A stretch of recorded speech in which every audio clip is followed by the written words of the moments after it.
There was a moment when European wagons stopped being simple family cars, because during the 1960s, something very strange started happening in Europe. Some manufacturers began creating wagons that looked far too elegant, far too sophisticated, and in some cases, far too exotic to be practical family cars. They even looked more beautiful than the coupes they were based on. And that creates a very interesting question. What were the most beautiful European wagons of the 1960s? Let's begin. 1968 Reliant Scimitar GTE. This car didn't look like a normal wagon, and honestly, that's exactly why it became so interesting. Because while most European wagons of the 1960s were still built almost entirely around practicality, the Scimitar GTE was trying to do something very different, something much more ambitious. Imagine the context. The late 1960s. Europe still dominated by compact family wagons, conservative sedans, and traditional grand tours. And then this appears. A long shooting brake with a fastback roofline, sporty proportions, and the presence of a proper GT car. It didn't look utilitarian at all. In fact, many people didn't even know how to classify it when it first appeared. Was it a sports car, a grand tourer, a wagon? And honestly, that confusion became part of its charm. And here's where things become even more interesting. Because beneath that elegant British body was a real performance-oriented machine. Under the hood sat the Ford-sourced 3-liter V6 producing around 138 horsepower. That may not sound extreme today, but in a lightweight European shooting brake from the late 1960s, it was enough to make the car genuinely quick. 0 to 60 happened in around 8.5 seconds, with a top speed close to 120 miles per hour, and that completely changed the experience. There's also an important detail. The Scimitar GTE became especially famous in Britain after Princess Anne owned several examples over the years, and that helped give the car a very unique image, sporty, unusual, and quietly sophisticated. Today, well-preserved examples typically range between $20,000 and $50,000 depending on condition and originality. And honestly, for a car this unique, that still feels surprisingly accessible. 1967 Aston Martin DB5 shooting brake. This car feels almost too elegant to be a wagon. And honestly, that's because it was never meant to be a normal one. The DB5 shooting brake was created from one of the most beautiful grand tourers of the 1960s, the Aston Martin DB5, a car already associated with luxury, sophistication, and British prestige. But then something unusual happened. Aston Martin decided to transform that elegant coupe into a practical shooting brake without destroying its beauty. And somehow, it worked perfectly. Visually, the car kept nearly all the elegance of the original DB5, the long hood, the low roofline, the clean proportions. Everything still looked refined and expensive.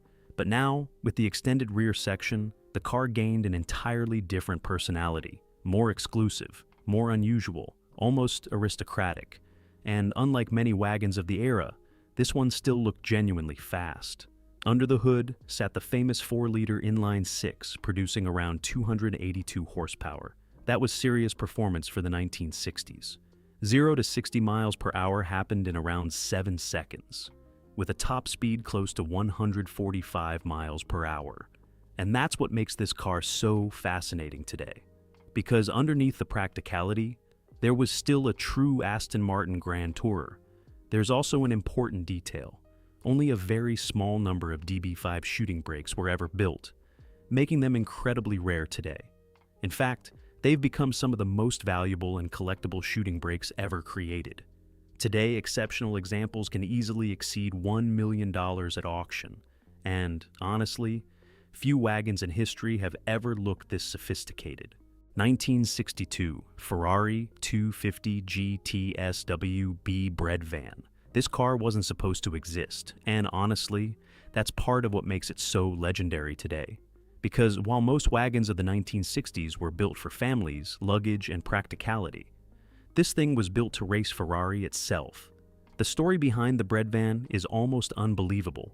After internal conflicts with Ferrari, engineer Giotto Bizzarini decided to take a 250G TSWB and completely redesign it for competition. The result was something radically different: a long aerodynamic rear section, a shooting brake silhouette, and one of the strangest Ferrari designs ever created. And yet, it somehow became beautiful. Not in a traditional way, not elegant like an Aston Martin. This car looked aggressive, purposeful, almost mechanical. Everything about it existed for speed, and underneath that unusual body was one of Ferrari's greatest engines. A 3-liter Colombo V12 producing around 300 horsepower. For the early 1960s, that was extremely serious performance, especially in a lightweight racing machine like this. The Breadvan could exceed 170 miles per hour on long straights, making it one of the fastest Ferraris of its era. And that completely changes the way you see this car, because technically, yes, it resembles a wagon, but in reality, it was a full racing weapon disguised as one. There's also an important detail. Only one Breadvan was ever built, just one, which makes it not only one of the rarest Ferraris ever created, but also one of the most fascinating shooting brakes in automotive history. And honestly, I want to know something. Do you think the Breadvan is beautiful, or just bizarre in the most interesting way possible? Let me know in the comments. 1966, Peugeot 404 Break. This car proves that a wagon didn't need to be exotic to be beautiful, because unlike the Aston Martin or the Ferrari we just saw, the Peugeot 404 Break was built for normal life, families, road trips, daily use. And yet, there's something incredibly elegant about it. Imagine Europe during the mid-1960s. Many wagons were still very boxy, simple, and heavily focused on practicality. But Peugeot approached things differently. The 404 Break carried clean proportions, a long and balanced silhouette, and subtle Italian influence thanks to Pininfarina's design work. And that changes everything, because even though this was a practical family car, it still looked refined. The thin pillars, the large glass area, the smooth lines, everything gave the car a very light and sophisticated appearance. It didn't try to look sporty, it simply looked tasteful. And honestly, that's why it aged so well. Under the hood, most versions used reliable inline-4 engines producing between 72 and 96 horsepower, depending on configuration. Not extreme numbers, but enough to make the car smooth, comfortable, and surprisingly capable for long European journeys.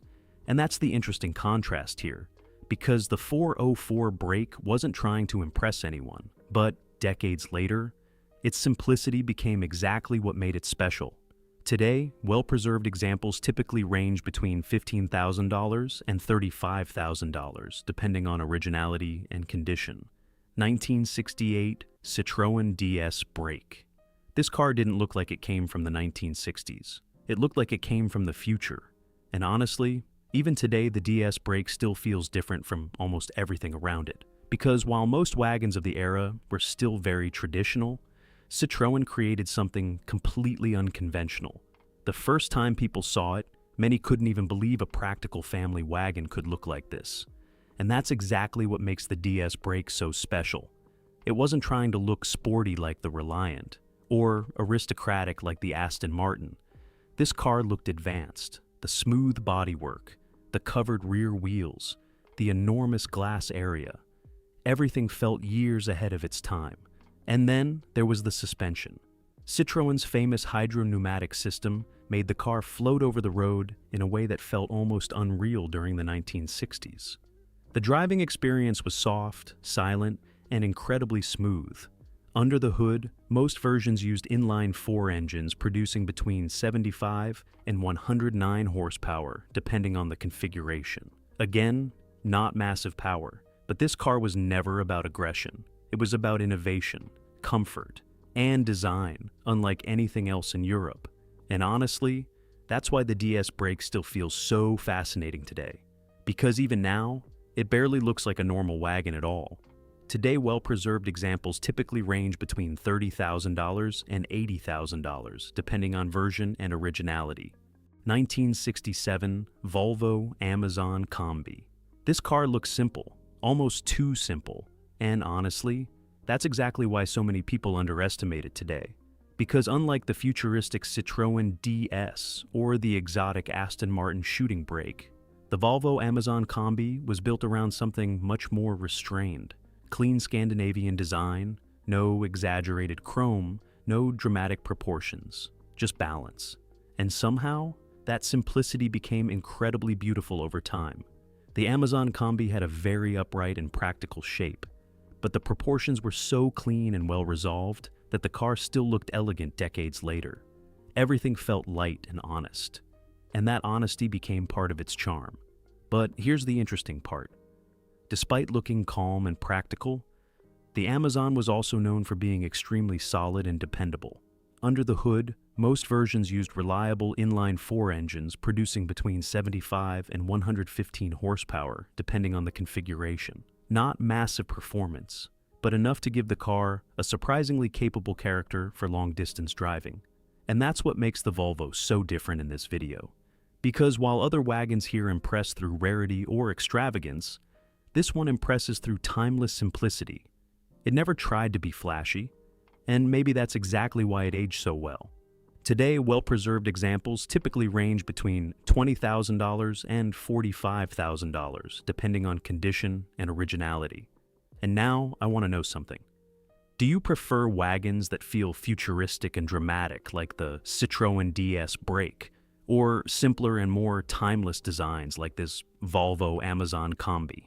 Let me know in the comments. 1964 Hillman Husky Series 3. This car was never meant to feel special, and honestly, that's exactly what makes it so charming today. Because while many European wagons of the 1960s tried to look luxurious, futuristic, or sporty, the Hillman Husky was something much simpler, a small British wagon built purely for practicality. But decades later, that simplicity became part of its beauty. The Husky Series 3 had compact proportions, clean lines, and a very honest design philosophy. Nothing about it felt exaggerated. It looked approachable, light, almost friendly, and compared to the larger wagons we've seen in this video, that smaller scale gives it a completely different personality. Under the hood, the Husky used small inline-4 engines producing around 50 to 60 horsepower, depending on the version.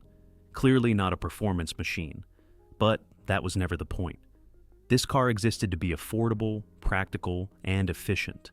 And, honestly, that humble character is exactly why so many people still find it beautiful today.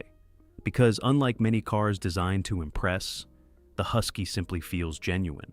Today, well-preserved examples typically range between $10,000 and $25,000, depending on originality and condition.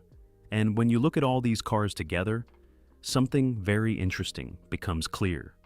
European wagons of the 1960s were never just about practicality. These cars became something much more emotional than anyone expected. And now, I want to know something. Out of every wagon you saw in this video, which one do you honestly think was the most beautiful? The aristocratic Aston Martin DB5 shooting brake, or maybe the completely bizarre Ferrari Breadvan? Let me know in the comments. And if you enjoyed this journey through Europe's most beautiful wagons, you need to watch the video appearing on your screen right now, because there, we're going to explore the most beautiful American wagons of the 1960s. And trust me, some of those cars were even bigger, wilder, and more unbelievable than the ones you saw today. See you in the next video,